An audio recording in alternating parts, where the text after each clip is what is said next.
Barrister Gauhar कौमी assembly में जो तकरीर की सूरत में इस वक्त जेरे बहस है, पांव पकड़े हैं। जनाब हमसे बात करें, हमसे मुज़ाकरात करें, 9 मई को छोड़ दें, उसको मजीद आगे लेके ना चलें, वरना हम सड़कों पे आने पे मजबूर हो जाएंगे। अस्सलाम वालेकुम नाजरीन, मैं हूं अहमद मंसूर और 11 दिसंबर की अहम खबरें, बिल्कुल ये एक यू टर्न जो सूरत हाल है वो पाकिस्तान का जो सियासी मंजरनामा है उसमें आई है। और वो तहरीक इंसाफ जो बिल्कुल भी मुज़ाकरात पर यकीन ही नहीं रखती, बल्कि ख़ास तौर पे उन लोगों से मुज़ाकरात पर यकीन नहीं रखती जो पार्लिमान के अंदर मौजूद हैं, जो सियासी कुव्वतें हैं, जो सियासतदान हैं, वो सिर्फ और सिर्फ मुज़ाकरात की बात करती रही एस्टैब्लिशमेंट के साथ, फौज के साथ, पावर कॉरिडोर के साथ। ये पहली मर्तबा हमें देखने में आ रहा है। और ये क्यों हुआ है इसका अंदाजा आपको तो हो ही गया होगा, हम ताज़ा किए देते हैं। ये हुआ है फैज हमीद कोर्ट मार्शल का जो ये मरहला सामने आया है, जिसमें चार्जशीट किया गया है, जिसमें सबको लपेट दिया गया है, जिसमें बानी पीटीआई इमरान खान बराह रास्त उसके अंदर आ चुके हैं और फौजी अदालत में उनका ट्रायल शुरू हुआ चाहता है और जिसके आसार वाजे हो गए हैं, हाथ पांव फूल गए हैं। हमारे पास गुज़श्ता रात की एक बड़ी खबर है। पार्लियामेंट लॉजेस में एक अपार्टमेंट के अंदर वाले एक कमरे में, बेडरूम में, कोई 10-12 पीटीआई के जो एमएनएस और उनके जो रहनुमा वो इकट्ठे हुए, चाय शाय पी और एक दूसरे से हल्फ भी लिया कि इस मीटिंग की का जो अहवाल है वो बाहर नहीं जाएगा। लेकिन चाय शाय पिलाने वालों ने हाल चाल तो बाहर वो ले ही आए हैं और मेरे पास ये खबर आ गई है। उसी का नतीजा बैरिस्टर गौहर की कौमी असम्बली में जो तकरीर की सूरत में इस वक्त जेरे बहस है, जिसमें उन्होंने एक तरह से पांव पकड़े हैं कि जनाब हमसे बात करें, हमें रास्ता दें, हमसे मुज़ाकरात करें, 9 मई को मेहरबानी करें छोड़ दें, उसको मजीद आगे लेके ना चलें, हम तैयार हैं, कुछ करें, वरना हम सड़कों पे आने पे मजबूर हो जाएंगे। ये वरना वाले को छोड़ दें, बाकी सारी कहानी। तो जो ये मीटिंग हुई पार्लियामेंट लॉजेस में, क्या उसमें हुआ जनाब? उसमें आपस में सारे बैठे हैं, उन्होंने कहा कि जनाब हमें ये मानना चाहिए कि हम फंस चुके हैं, हमें ये मानना चाहिए कि हमारी अब तक की जितनी भी हिकमत अमली है वो फेल हुई है, नाकाम हुई है, और हमारा जो बयानिया है वो अब उसमें असर नहीं रहा। हमारी जो प्रोपेगेंडा मशीनरी है, हमारी जो फेक न्यूज मशीनरी है, उसका असर अब नहीं हो पा रहा। हम अवाम को अब उस तरह से निकालने में, वर्गलाने में कामयाब नहीं हो पा रहे और स्ट्रीट पावर तो बिल्कुल ही बढ़ चुकी है। तो अब हमें क्या करना चाहिए? बानी पीटीआई से बात करते हैं, वो हमें कुछ कह देते हैं, हम एक कदम आगे बढ़ाते हैं, वो पीछे से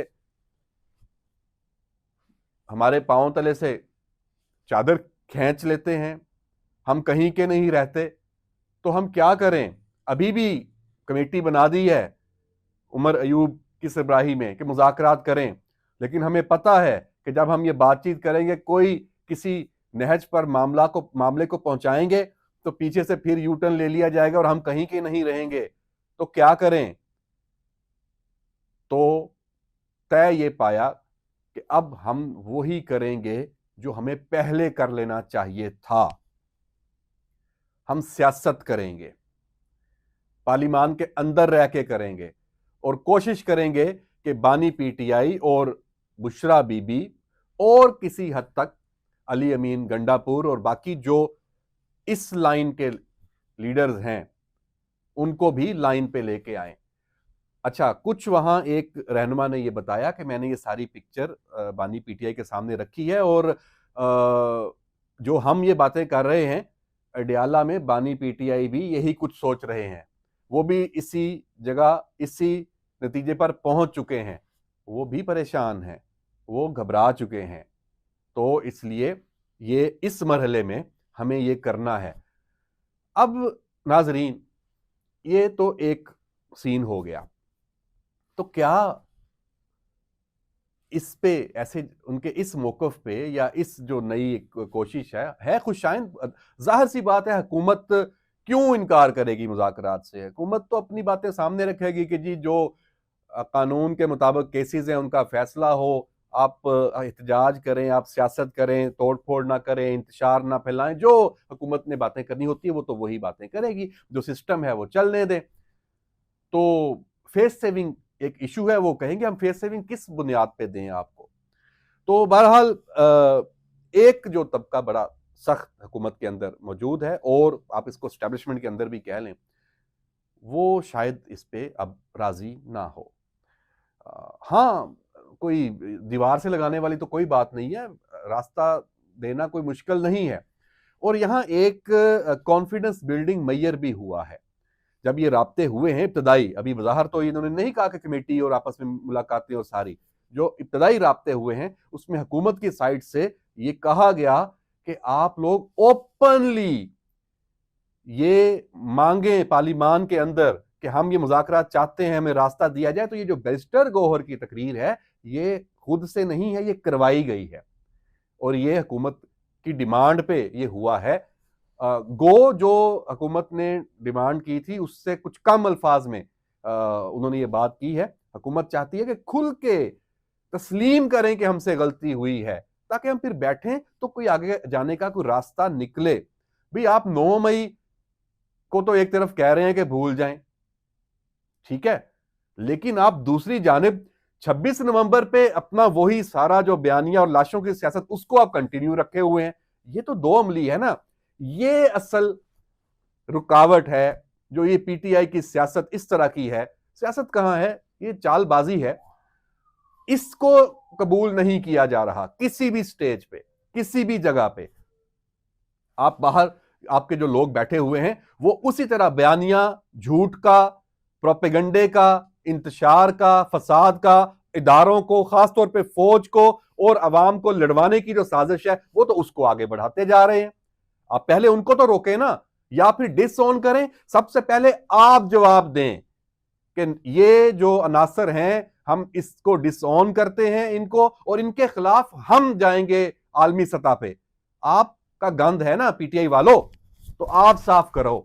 ये नहीं हो सकता कि आप महज ला ताल्लुक होके उनको इशारा करें कि आप लगे रहो, हम इधर से विचली कोई अंदर की गेम डालें ना। ऐसे नहीं चलेगा, ऐसे बिल्कुल नहीं चलेगा।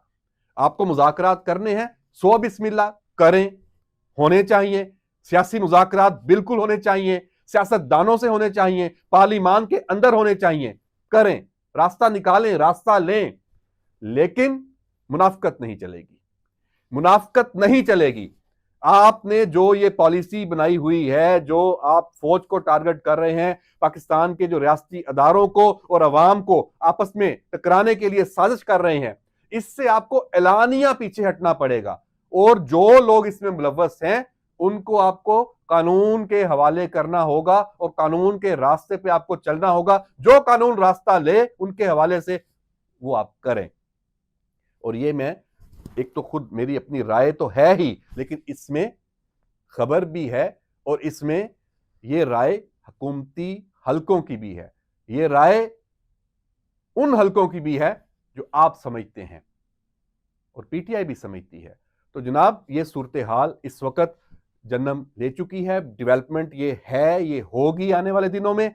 लेकिन क्या ये मुज़ाकरात आगे बढ़ेंगे, इनका नतीजा क्या निकलेगा, इस वक्त 11 दिसंबर की शाम तक जो मेरे ज़राए हैं, जो समझते हैं, जो इससे सारे मामले को, इसकी तमाम इच्ची बिच्ची को समझते हैं, उनका कहना यह है कि इस तरह के मुज़ाकरात का कोई नतीजा निकलने वाला नहीं है।